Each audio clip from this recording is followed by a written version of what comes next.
In this video, we are going to compare the performance of FIIs and our fund managers. In June, FIIs are back with a bang. Are they wiser than our fund managers? It is apt to study the impact of their moves on markets and the returns earned by them collectively on their investments. FIIs have been very active in Indian equity markets for quite some time. In fact, per one estimate, close to 21% of the total Indian equity market capitalization is held by them as on 31st March 2021. To make our study more relevant, we analyze their moves from April 2015 onwards. We have split the period up to 31st March 2020 as one period and the next 12 months as another. FII investments at their current prices at that point of time stood at 19.98 lakh crores on 31st of March 2015. From that date till 31st of March 2020, that is in 5 years, they have withdrawn a total of 2.1 lakh crores from Indian equity markets. In this period, though Nifty crossed 12,300 sometime in 2020, it ended up 8,597 on 31st March 2020 from a level of 8,491 in 2015. Still, when we check the TRI returns of Nifty, it stood at 1.56% CAGR per year. You may like to see what is Total Returns Index video from our channel by clicking on the link shown here. Strangely though, value of FII investment in India stood at a staggering 25.35 lakh crores after their withdrawal of 2.14 lakhs crores in the intervening period. So, FIIs could earn a very decent return of 6.69% CAGR per year from their Indian investments. As against this, mutual fund corpus stood at 4.04 lakh crores in March 2015. In the next 5 years, mutual funds could mobilize a further investment of almost 4.24 lakh crores from investors. Despite such backing, mutual fund corpus stood at only 8.90 lakh crores by the end of March 2020. This leaves us with an impression that FIIs are smarter than their Indian counterparts because Indian mutual fund industry collectively could manage to earn a paltry return of 2.02% between 2015 March and 2020 March. In fact, 70% of the Indian mutual fund schemes failed to even make a positive return or match the returns of Nifty.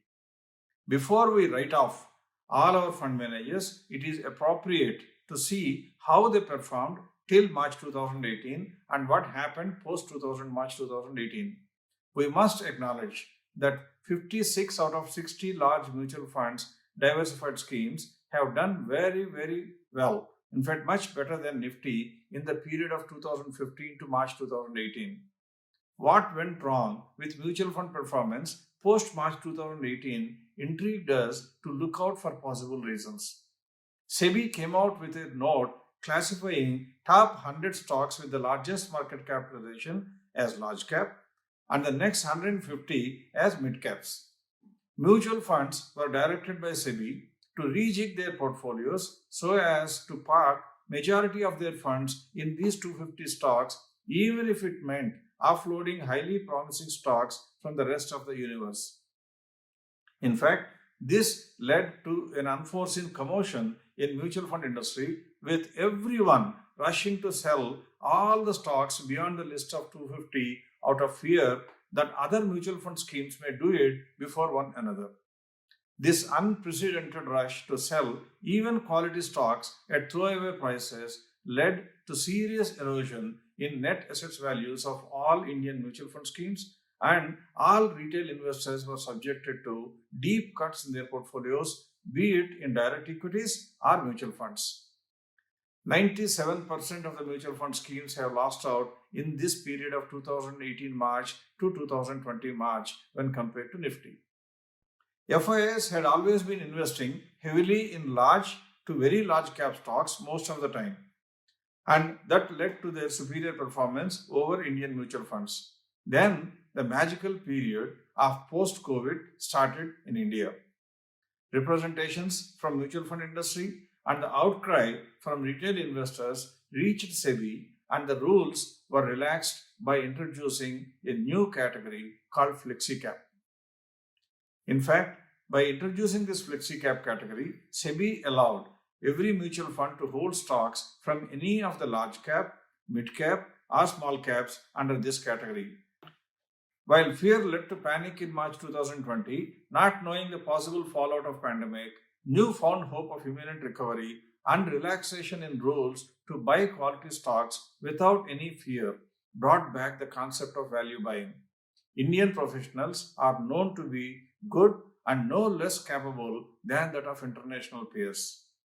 At the beginning of April 2020, mutual fund industry corpus stood at 8.90 lakh crores. Fresh from the fears of COVID and mid-cap mayhem that preceded it, Indian investors redeemed an amount of 1.34 lakh crores in the next 12 months, ending in 31st March 2021. Still, by shuffling their stocks deftly between different market cap segments, mutual funds corpus stood at 14.66 lakh crores by March 2021, recording an unbelievable compounded annual growth rate of 83.34% per year. FII investments in the same time grew from 25.35 lakh crores at the beginning to 42.34 lakh crores at a CAGR of 57.48. This is even after infusion of 2.03 lakh crores as fresh investments. This difference of 83.33 versus 57.48% from FIIs clearly proved that Indian professionals are no less competent than international peers in investment management.